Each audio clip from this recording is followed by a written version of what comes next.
Bismillahirrahmanirrahim. Assalamu alaikum class 4. How are you all? I hope you all doing good.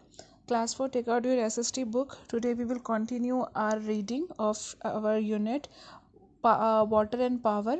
आज हम पढ़ेंगे topic power. Page number आपने open करना है 48. So let's start. Pakistan is an agricultural country. However, in recent years, it has become more industrialized. Power के topic में हम पढ़ेंगे किस किस तरह से हम चीज़ों को अपने मुल्क में यूज़ करके उसको मुल्क को और अपने ताकतवर बना सकते हैं, हमारे मुल्क को और कैसे तरक्की मिल सकती है. जैसा कि आपको पता है कि पाकिस्तान एक ज़रूरी मुल्क है, लेकिन अलबत्ता ये जो हालिया हमारे साल गुज़र रहे हैं, पाकिस्तान ज़रूरी के साथ साथ सनती मुल्क भी होता जा रहा है. An industrial country produces good using its own power and natural resources. एक सनती मुल्क वो होता है जो अपने जो है कुदरती वसाइल और ताकत को इस्तेमाल करते हुए अपनी खुर्दोनोश अपनी ज़रूरियात की चीज़ें जो है वो ख़ुद पैदा करे. There are some essential requirements for any country that wants to develop new industries. It must have power, water and raw material. किसी भी मुल्क को अपने आप को मज़ीद सनत लगाने के लिए या सनती मुल्क बनाने के लिए उसको कुछ लाजमी चीज़ों की ज़रूरत होती है, जो कौन कौन सी हैं? पावर, ताकत, पानी और ख़ाम माल की. It also needs machines and workers which you will learn about later. उसके साथ उसे जदीद मशीनरी की, मज़दूरों की, वर्कर्स की ज़रूरत पड़ती है, जिसके बारे में आप जो है वो बाद में पढ़ेंगे. अब हमारे पास नेक्स्ट है हाइड्रो इलेक्ट्रिसिटी. वैसे तो इसको बिजली कहते हैं. अब इसे किस तरह से पन बिजली कहते हैं इसे डिटेल में पढ़ते हैं. हाइड्रो मीन वाटर, पानी. Hydro electricity is an important source of power generated by the water stored in dams. ये ऐसी बिजली है जो हम पानी की मदद से बनाते हैं और वो पानी हम अपने डैम्स में बचा कर महफूज करके रखते हैं. The dams have special gates which can be opened and closed. उन डैम्स के जो हैं स्पेशल गेट्स होते हैं जो हम खुद से खोल के बंद कर सकते हैं. हम नहीं जो उस डैम को, इस हाइड्रो इलेक्ट्रिसिटी के सारे प्रोसेस को मेंटेन करते हैं, मैनेज करते हैं, चलाते हैं. वो क्या करते हैं? उन डैम्स के गेट्स को खोलते हैं, बंद करते हैं जब जब उन्हें ज़रूरत पड़ती है. यहाँ पे आपके पास ये पिक्चर भी है जो पावर जनरेटेड थ्रू वाटर. ये उस हाइड्रो इलेक्ट्रिसिटी के की छोटी सी उन्होंने एक पिक्चर आपको लेकर दिखाई हुई है कि किस तरह से पानी, जिस तरह ये डैम में पानी जो है वो जमा है, यहाँ से उसका उन्होंने गेट ओपन किया, वो पानी एक उस डैम से आता हुआ दरिया से पानी आया डैम में.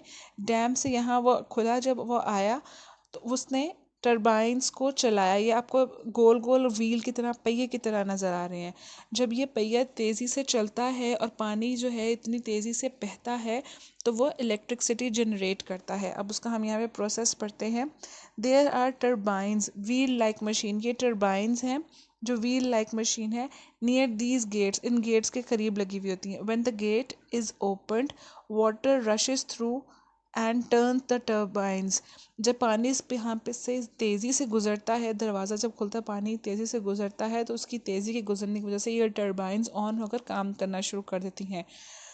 The power generated by the turbines goes to a generator which changes into electrical power.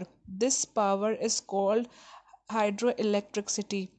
जब ये पावर तेज़ी से जनरेटर में जाती है, जो वहाँ पे हाइड्रोमोनो जनरेटर्स है, वहाँ जाकर वो अपना जमा होती है ताकत, तो वो क्या बनती है? एक पावर उस पूरे प्रोसेस के साथ एक इलेक्ट्रिक पावर बन जाती है, बिजली बन जाती है, जिसको हम बाद में पूरे प्रोसेस के बाद हाइड्रो इलेक्ट्रिसिटी कहते हैं. इसलिए हम कहते हैं कि हमें डैम बनाना चाहिए. हमने डैम के लिए फ़ंड भी रेज़ किया ताकि डैम्स बने और हमारे मुल्क में बिजली की जो किल्लत है, जो लोड शेडिंग हमारी होती है, वो ना हो. और जो हमें बिजली फ़राहम होती है, ज़्यादातर जो हमारे घरों में ये बिजली आती है, ये हाइड्रो इलेक्ट्रिसिटी की वजह से आती है.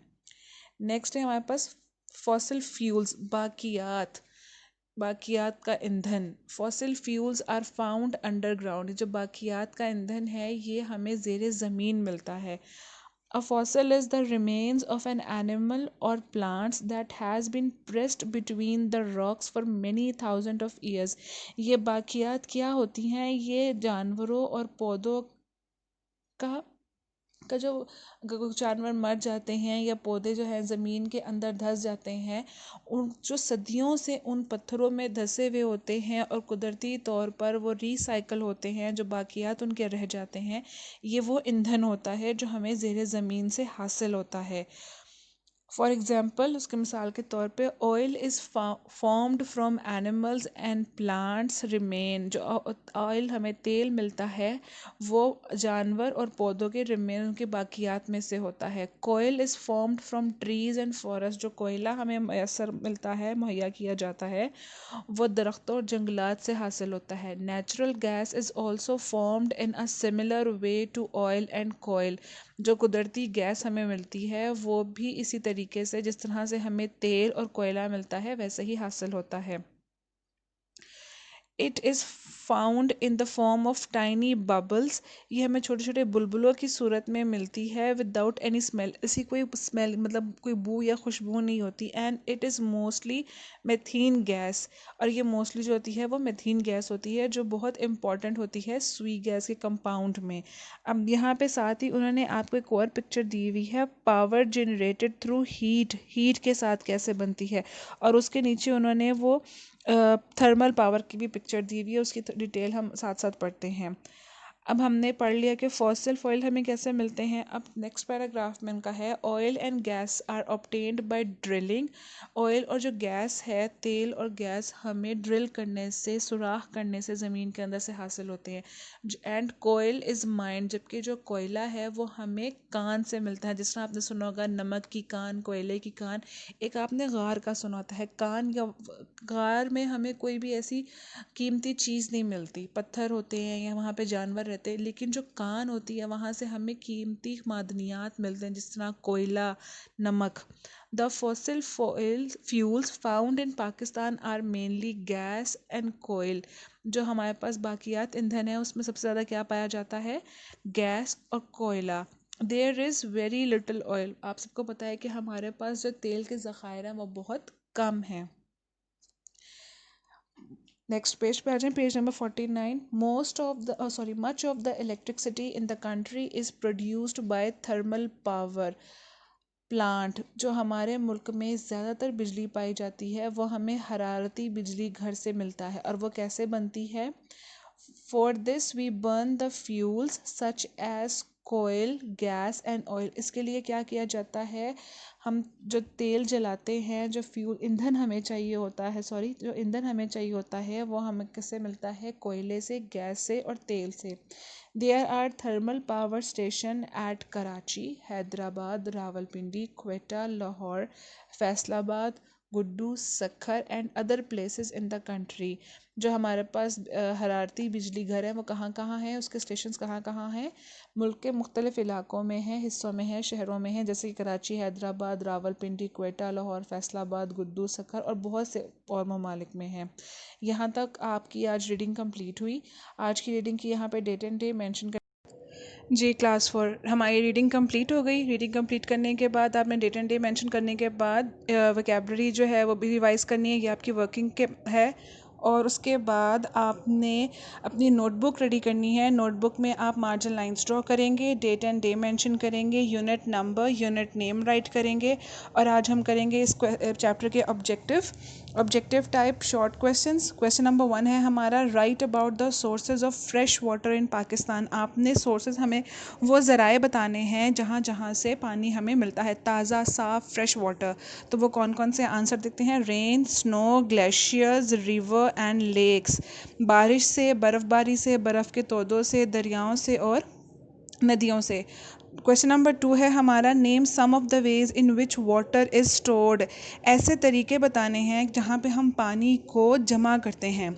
तो आंसर देखते हैं, river, dams, barrage, wells and tube wells. दरियाओं में हम पानी मिलता है हमें, डैम्स हम बनाते हैं, बैराजेस बनाते हैं, कुएँ और ट्यूब वेल्स।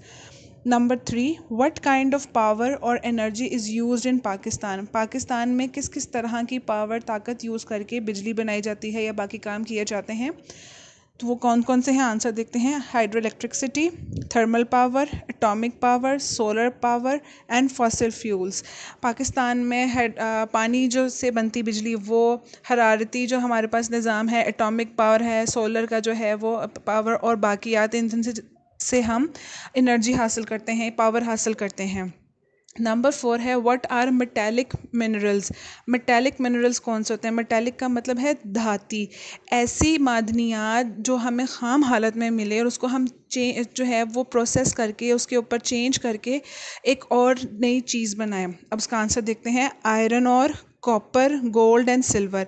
हमें लोहा, तांबा, सोना और चांदी ख़ाम हालत में मिलता है, मतलब हम उसको दरियाफ्त करते हैं, जब निकालते हैं तो हम उसके ऊपर उसको काम करके उसको पिघला कर या गरम कर कर या उसको ठोकर मार के, मतलब उसको ऊपर हो थोड़े से मार कर उसकी शेप बनाते हैं, तो फिर हमारे पास ये आयरन, लोहा, तांबा जो हम कहते हैं कि तांबे की उसके अंदर तार है, वायर है, वो बनाई जाती है। गोल्ड जो हम पहनते हैं, सिल्वर के बर्तन होते हैं, सिल्वर के जेवर होते हैं, तो वो चीज़ें बनती हैं, उन्हें कहते हैं metallic minerals. Question number 5 what are non metallic minerals.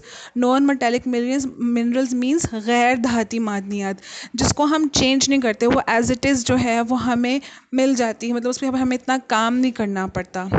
Salt and precious stones, नमक जो हमें नमक की कान से मिलता है, उसे हम कोई पिघला कर या उसको हम जो है वो तपा कर, जिसे कहते हैं कि लोहे की भट्टी होती है जहाँ पे लोहा बनता है, सोने की इस तरह से होती है, इस तरह से नहीं होता उसमें। सॉल्ट, प्रीशियस स्टोन्स, अनमोल जो हैं वो पत्थर, जिस तरह हमने सुना हुआ है डायमंड, हीरा है, एमरेड्स है, रूबीज़ हैं। And non metallic minerals are non metallic minerals, ये वो गैर धाती अशिया हैं, मादनियात है हमारे पास। हमारी आज की वर्किंग आपकी यहाँ तक ही है। उसके बाद आपने पेज नंबर 52 पे पार्ट बी में जो लेबल डायग्राम है, आपने इसको लेबल करना है। आपने जो स्टार्टिंग की थी, चैप्टर की रीडिंग की थी, तो वहाँ पे ये डायग्राम मौजूद थी, आप उसकी हेल्प लेकर भी इस डायग्राम को लेबल कर सकते हैं। बेटा ध्यान से जो आप अपना होमवर्क करेंगे उस पर भी प्रॉपर डेट एंड डे और होमवर्क मेंशन करेंगे, अपनी जो है वो वर्किंग कंप्लीट करके रीडिंग दोबारा से करेंगे, वोकैब याद करेंगे जो मुश्किल वर्ड्स हैं, और इन क्वेश्चंस की लर्निंग के साथ आप होमवर्क कंप्लीट करेंगे। बेटा रोज़ाना की बेसिस पे पढ़ते जाइए और आगे बढ़ते जाइए। टेक केयर, अल्लाह हाफ़िज़।